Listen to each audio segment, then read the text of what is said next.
It is Trent Frederic Day here on Locked On Boston Bruins, and we're also discussing Don Sweeney's candidacy for GM of the Year. Let's talk about it all on a fresh episode of Locked On Boston Bruins. You're Locked On Bruins, your daily podcast on the Boston Bruins.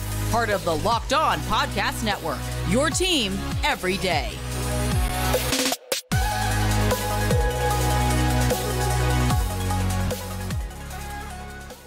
What is up, Bruins fans, and welcome back to the Locked On Boston Bruins podcast. I'm your host, Ian McLaren, and this is a daily show where we discuss all things Spoked B. I want to thank you so much for making Locked On Bruins part of your day every single day. We are free and available wherever you get podcasts and on YouTube, featuring some brand new graphics. Those of you who are tuning in on the video portion of the show will get to see that here today. We are part of the Locked On Podcast Network, your team every single day. It is Thursday, May 25th, and I want to remind you that you can find the podcast on Twitter, Instagram, at Locked NHL Bruins, and you can find me, my dad jokes, and hockey tweets at Ian C. McLaren. Today on the podcast, we are going to discuss Don Sweeney being a finalist for GM of the Year, and also take a look back at Trent Frederic's 2022-23 and what could be ahead for the restricted free agent. So let's just jump right into it, shall we? And we're going to begin with our boy Don Sweeney getting a nod as a finalist for GM of the Year. The other two GM of the Year candidates are Bill Zito in Florida, and also Jim Nill with the Dallas Stars, I believe. Let's see, actually. I can't even remember. The finalists this year: Don Sweeney, Bill Zito, and drum roll, please, Jim Nill, as I mentioned. Now, the winner is selected in a pool of other NHL general managers at the end of the regular season. So, kind of weird that Florida is there, even though they're on this run that has taken them all the way to the Stanley Cup final. I guess Zito gets a nod for pulling off that Matthew Tkachuk for Jonathan Huberdeau and Mackenzie Weegar trade. Jim Nill has built an unbelievable team in Dallas, despite the fact they're down 3-0 in their series. Look back at the one draft where they got Jake Ottinger, Jason Robertson, and Miro Heiskanen all in the same draft class. Unreal.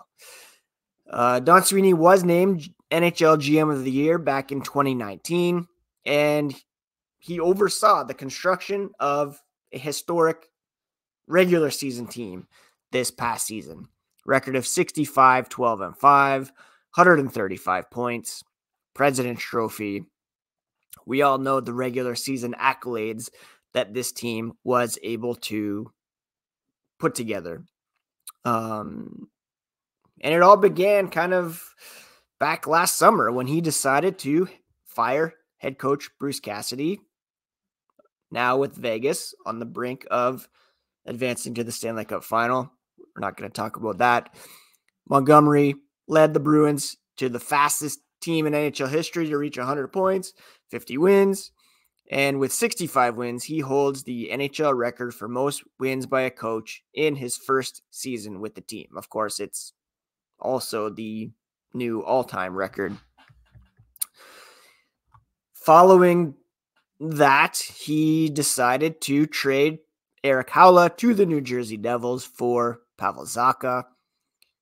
Zacha later agreed to a one-year, $3.5 million contract with the team and signed a 4-year contract extension. He was named NESN's 7th player of the season as well, given to the Bruin who exceeds fan expectations. He also convinced Patrice Bergeron and David Krejci to come back on very team-friendly contracts. Of course, that will hinder him next season with bonus overages, but we're only talking about 2022-23 here for Don Sweeney. Getting both of those guys back under contract, a coup for sure. And they both had very successful seasons. Bergeron is a finalist for the Selke Trophy at 58 points. Krejci, 56 points in 70 games. And then prior to the trade deadline, Don Sweeney did fantastic work adding Dmitry Orlov, Garnet Hathaway from Washington for Craig Smith, 2023 first-round pick, and a 2025 second-round pick, plus a 2024 third-round pick. He also made full use of LTIR and acquired Tyler Bertuzzi from the Detroit Red Wings for a 2024 first-round pick. So Bruins, no first-round pick this season, next season, no second-round pick this season or next season either. He really went all in here. Did have an eye on the future, though, of course. He re-signed David Pastrnak to an 8-year contract extension with an annual cap hit of $11.25 million. And, of course, Pastrnak had an incredible season, 61 goals, 52 assists, 113 points. One of only 2 players in the NHL to score more than 60 goals this season, McDavid being the other, and he'll win the Richard Trophy. Sweeney has been in the front office since 2006. He was named general manager in 2015. And again, he won this award back in 2019. He's up for it again this season. And in my estimation, he should be the front runner. He, again, Halla for Zacha was a win. Devils fans may argue that, but for me, that was a win. And to get Zacha under contract for several more seasons at a pretty team-friendly rate, a great deal. All the complaints about 2015 draft, right now they have 2 top players from that draft. Not perhaps the best players, but still, Zacha, DeBrusk, good building blocks. And Zboril might take a next step. Anyways, we're talking about this season. Getting Bergeron, Krejci back, that could be in large part due to the coaching change. So you can't discount the impact there. A lot of people say, well, Cassidy may have taken these Bruins further. You might not have the same team if Bruce Cassidy was still there. Maybe DeBrusk doesn't take back his trade request. Maybe Bergeron and Krejci don't come back. You never know. And finally, he did go all in at the trade deadline. I've heard people complain about the Orlov trade or maybe, said he wasn't very effective for the Bruins. Orlov, Bertuzzi were incredibly effective for the Bruins, especially in the playoffs. And the biggest knock against Don Sweeney this past season was, of course, the signing of Mitchell Miller, which will need to be rectified here in the postseason. But I don't think that was specifically on him. In fact, he said he disagreed with the move, and that was an organizational decision that certainly did backfire. But his whole body of work, I think, is worthy of GM of the year. One thing that he really does need to take care of next is a new contract for Trent Frederic. And we're going to talk about his year and what's next for Freddie here in a moment. But first, a word about one of today's sponsors, Birddogs. I was sent a couple pairs of Birddogs shorts a couple weeks ago, and I just cannot get enough of these shorts. They are so comfortable, a perfect fit, and they have stretchy fabric that, I'll just say it, they make my legs look great, and they're comfier than my other shorts and pants. They give me the freedom to wear on the golf course, to a meeting, softball, a date, even hanging out with friends. And sports nerds say they're the perfect pants for dads that have a little extra gut. Not going to lie, that includes me. They make us feel comfortable and look great. Go to birddogs.com/LockedOnNHL right now and enter promo code LockedOnNHL. They'll throw in a free custom Birddogs Yeti-style tumbler with every order. I'd show that to you right now, but unfortunately, one of my kids grabbed it and took it to school with him. But it's a great tumbler. You can get that by going to birddogs.com/LockedOnNHL and entering promo code LockedOnNHL. Check out some Bird Dogs. You're not going to regret it. Thank you once again for making Locked On Bruins your first listen every day. Every dayers tomorrow on the show can expect continued year in review. We're going to be looking at both Matt Grzelcyk and Brandon Carlo on tomorrow's episode. Today, we're focusing on Trent Frederic. And let's be honest, few people expected the kind of year that he had. Trent Frederic smashed his previous career highs in points, goals, assists, and shots on goal, and really was surprisingly productive in still a pretty limited role for the Boston Bruins. He did average only 11 minutes and 55 seconds of ice time, but he was able to make some things happen, be in the right place at the right time. 17 goals, 14 assists for 31 total points. Previous career high set last season, 8 goals, 10 assists, 18 points in 60 games. This year he did it in 79 games. Just fantastic production. Career highs in goals per game, assists per game, points per game. Had career high in shots as well, with 120 shots versus 100 last season. He, again, still only averaged under 12 minutes per game, but he thrived in a bottom six role, especially alongside Charlie Coyle, who had so many great things to say about him in the end of season availability. He also really benefited from Nick Foligno's leadership. Foligno, kind of the de facto captain of the bottom six, and kind of took Frederic, among others, under his wing. And we really began to see Trent Frederic's potential become reality, and in good time too, because he's 25 now. He's not a kid anymore. He needs to be a guy who contributes up and down the lineup.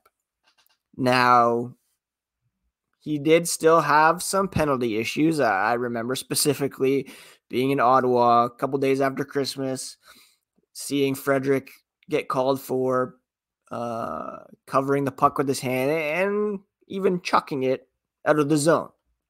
Not smart. He had 57 penalty minutes.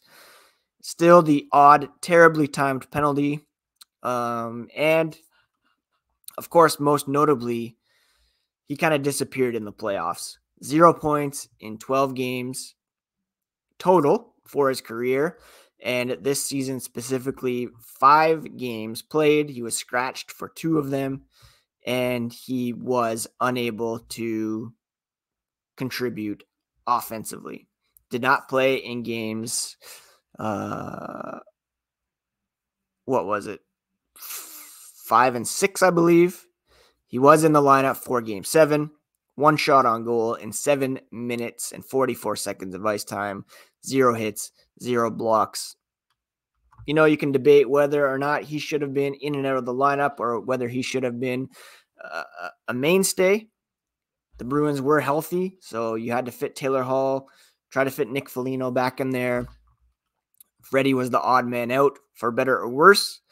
And there could be a knock on him when it comes to his next contract and, you know, perhaps an inability to leverage his amazing regular season into a solid long-term deal. Maybe they have to go to another bridge deal. Maybe they have to I don't know, hedge their bets on him because he was not effective when the games mattered most, and that was in the playoffs. Yes, he was in and out. Yes, perhaps lost some confidence because of that, but still. Started off all right, 3 hits, 2 shots in earlier in the series. He had 2 shots, 0 hits in the 6-3 loss in game 2. 3 shots and 5 hits combined in games 3 and 4, which were a bit better efforts. You could have argued that he should have remained in the lineup, but alas, when he came in for game 7, 0 hits, 0 blocks, and only 1 shot. Of course, only in 7 minutes and 44 seconds of ice time. So fantastic regular season for Frederic, exceeded my expectations. Again, in limited ice time, only 12 minutes or so per game. Thrived in that bottom 6 role, specifically at even strength. Not a guy who's going to get power play time in this economy. He did have 1 shorthanded assist, so he's getting some time on the penalty kill, and really he should be getting some time on the penalty kill, seeing as he is kind of a physical presence, active stick. That's an area where you'd like to see him grow, is being able to contribute, kind of like a Jake DeBrusk, contributing on the penalty kill. He is a restricted free agent, and we're going to discuss what is next for our boy Trent Frederic here in a moment. But first, a quick word about today's other sponsor, which is eBay Motors. A championship team is about each player being a perfect fit, and the same goes for your vehicle. For parts of that fit, head to eBay Motors and look for the green check. They have a guaranteed fit where you can be sure that every part you need fits right the first time around, or your money back. Now, this applies only to U.S. customers and to eligible items, but for the right parts, the right fit, and the right prices, your best bet is to head to ebaymotors.com, and you can get back on the road and back in the game with, again, the right parts, the right fit, and the right prices for your vehicle. Look out for the green check. That will show you that it is indeed the right fit. They've got over 122 million parts to choose from, so you'll be back on the road in no time with eBay Motors. Let's get back to Trent Frederic talk here on today's episode of Locked On Boston Bruins, and he is a restricted free agent, and it's going to be a very interesting negotiation. He said after the season that his agent and Don Sweeney will talk. He didn't know much about it. He wants to be in Boston for as long as he can. He wants to be a Bruin for as long as he can. He's had fun being here, and hopefully they can do it again next year. On finding his stride on the ice this season, he said, when you're younger, it helps with goals and stuff. It gives you that extra confidence, and it allowed him to, develop his game. Everybody had a good year. It rubbed off on everybody. It trickled down, and he believes he can keep building on this progress, keep getting better as a player, still has a lot to offer, and he's excited for next year. Now, when it comes to his contract, I think it's going to be key to keep an eye on a guy like Tanner Jeannot, in Tampa Bay. Jeannot, of course, was acquired from the Lightning via the Nashville Predators, and for quite a price as well. It was multiple draft picks and a prospect. But Frederic and Jeannot however you want to say it, have pretty similar track records. They have, over the past 3 years, very similar stats. Jeannot with 35 goals, 31 assists for 66 points in 172 games. Frederic, 29 goals, 25 assists, 54 points. Jeannot with a higher points per game average, 0.38 to 0.3. Higher shooting percentage as well. He has chipped in a bit more on the power play and has fewer shots on goal than Frederic, 1.5 per game each.